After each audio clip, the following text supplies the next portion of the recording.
Carthage was a great sea power, and Romans had never fought a single battle at sea.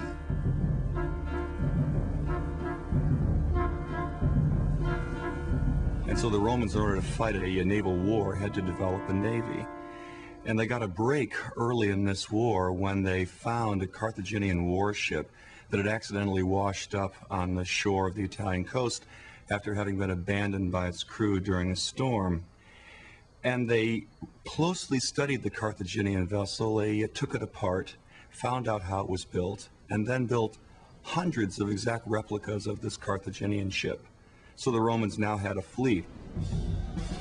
New to naval warfare, the Romans had to find a way to turn things to their advantage. They soon found the answer. Instead of bombarding from a distance, Roman soldiers boarded the enemy's ships using a specially designed plank called a corvus. In hand-to-hand combat, the Roman legions were just as deadly as on land.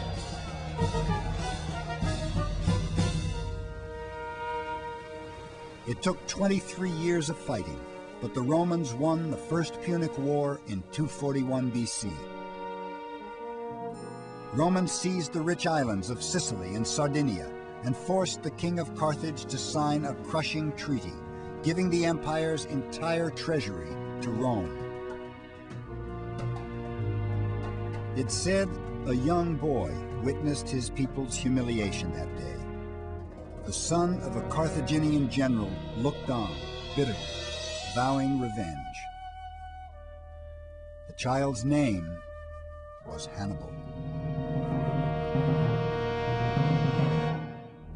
2 decades after Carthage lost the First Punic War, Hannibal was now a soldier, the leader of his nation's military. He was 25 years old and already a great warrior. Fresh from the conquest of Spain, he reminded his troops of his promise to punish Rome. Year after year you have fought with me and won. Steel your hearts to march forward, to halt only at the walls of Rome. But attacking Rome wouldn't be easy. No longer in control of the Mediterranean, Hannibal would have to make the journey by land, crossing the Alps with 40,000 men and 37 elephants. Autumn, 218 BC.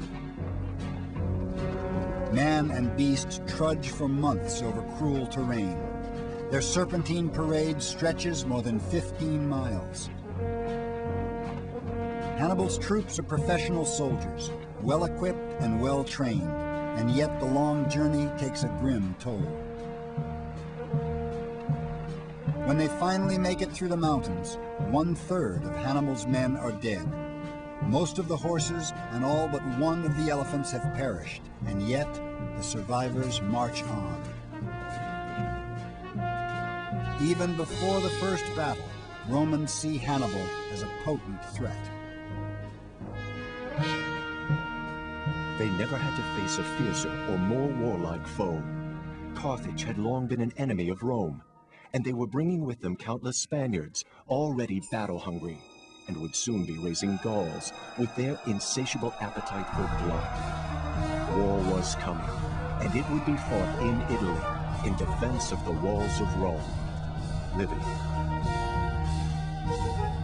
The Roman Senate raised 6 new legions, more than 30,000 men.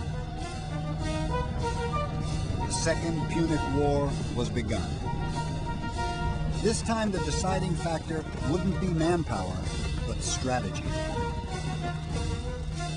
Most Roman commanders were political appointees with little battlefield experience, no match for a military genius like Hannibal. Hannibal had a spark.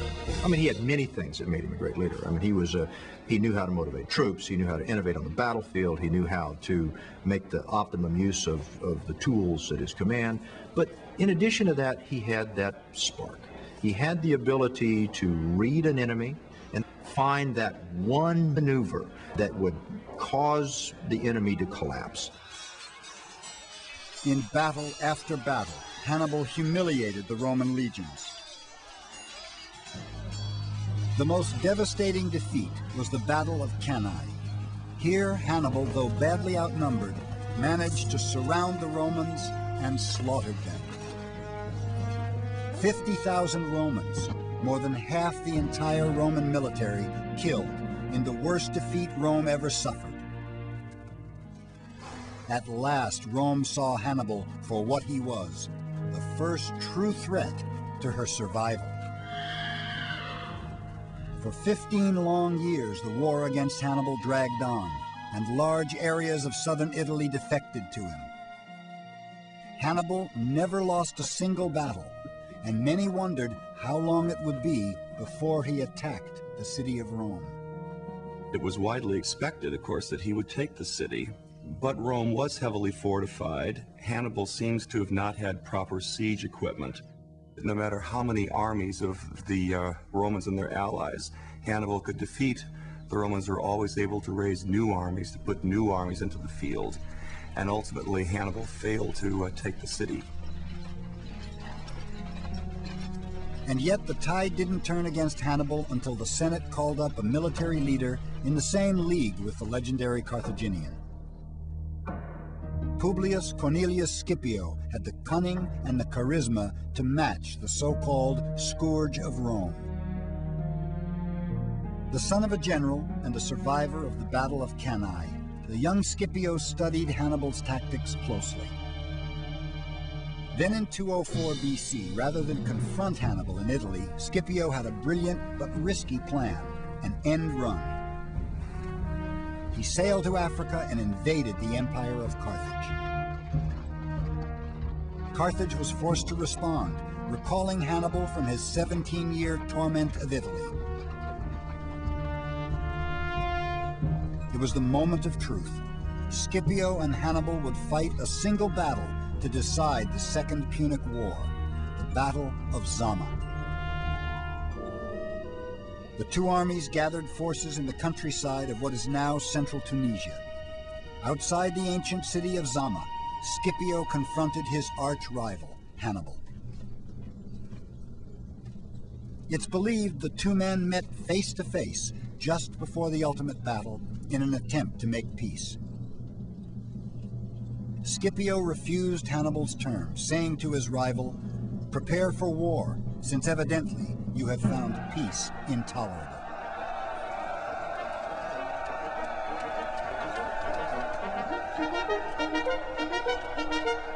The two sides were well matched, with about 34,000 men each, but there were crucial differences. Hannibal had been resupplied with 80 of his dreaded elephants, but Scipio had drilled his troops in new tactics for dealing with the great beasts. The Roman troops would form long corridors to funnel the charging elephants away from the front lines where they do the most damage. Scipio also had the support of thousands of local Numidian cavalry who defected from Hannibal. Renowned as the best cavalry in the world, the horsemen added to Scipio's edge.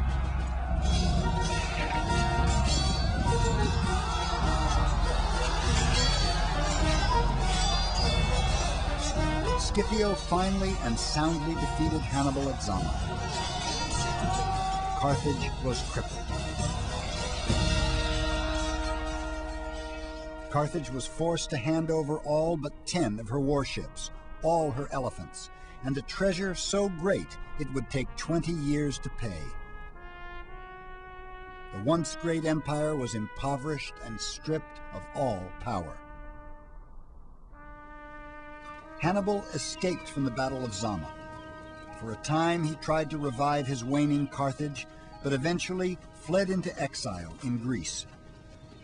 And though the aging warrior no longer posed any threat, Rome still pursued him, determined to capture the famous Scourge.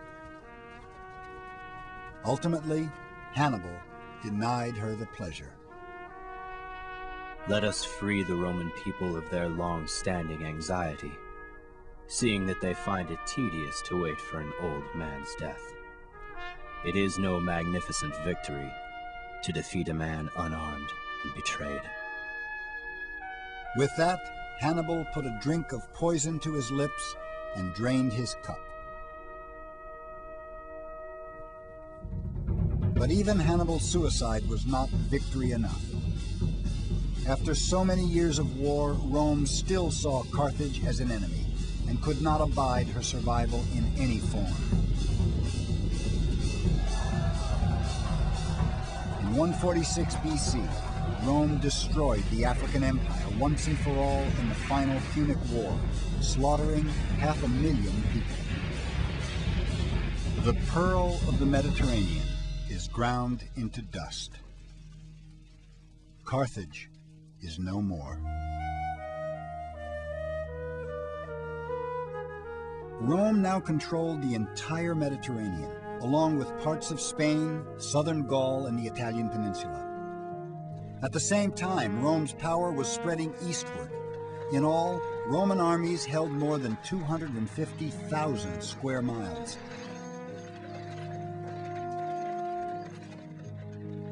In 3 centuries, a small backwater city had become a dominant world power.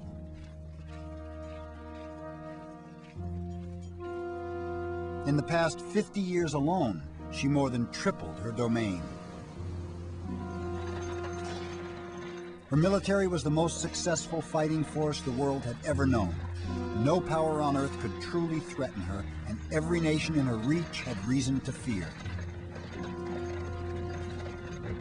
But success wasn't all it's cracked up to be. More than a century after the wars against Carthage began, Rome was left drained, both financially and emotionally. War-weary Romans had lost hundreds of thousands of sons to bloody battles in faraway lands. Surviving soldiers had been fighting so long, they barely remembered their homes. One thing became clear. A non-professional citizen army was no longer adequate for an empire the size of Rome's. It would fall largely to one man to professionalize the Roman military, a general and politician named Gaius Marius. Marius saw the need for far-reaching changes in the structure of the Roman army. To be a soldier would now be a career in itself, not merely a sideline for landed citizens.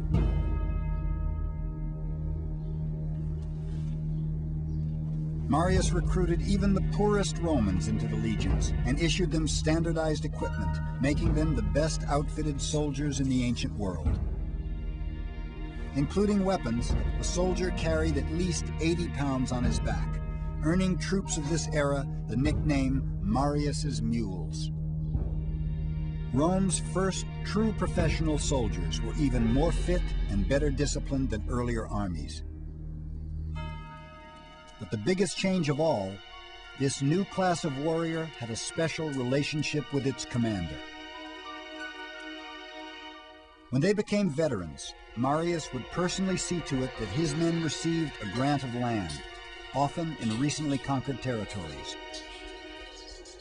In the end, this was more than a generous perk for poor soldiers with no farms to return to. In fact, it was revolutionary.